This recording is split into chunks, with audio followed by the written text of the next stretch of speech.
идти всеми законными методами добиваться того, чтобы беззаконный акт был или урегулирован, или отменен. Для этого мы будем проходить все инстанции, жаловаться в суды, жаловаться в вышестоящие исполнительные органы власти, жаловаться в те вышестоящие органы, которые курируют структуры, отказывающие нам в подписании договоров, на которые ссылается все время исполком. И будем надеяться, что здравый смысл где-то хоть восторжествует. Все отставить.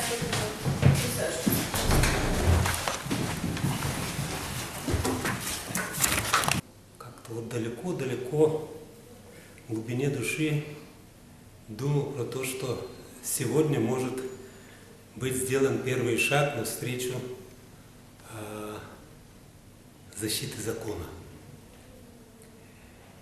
И мне кажется, что и судья, и даже представитель горисполкома, они отлично понимали, что решение 881, оно нелогично, оно неразумно, тем более, что в суде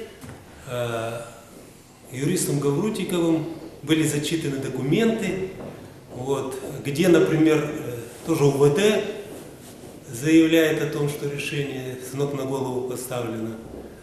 И то, что отказывалась городская поликлиника подписывать договора, это тоже все понимали, что это абсолютно неразумно, нелогично. И естественно, что результат должен был быть другой. Но, вероятнее всего, снова принято решение в угоду исполкому, которому оно очень выгодно, потому что в 2009 году они принимали такое решение, ясно для чего? Для того, чтобы иметь очень легкий путь формальный, запрещать все виды мирных массовых акций.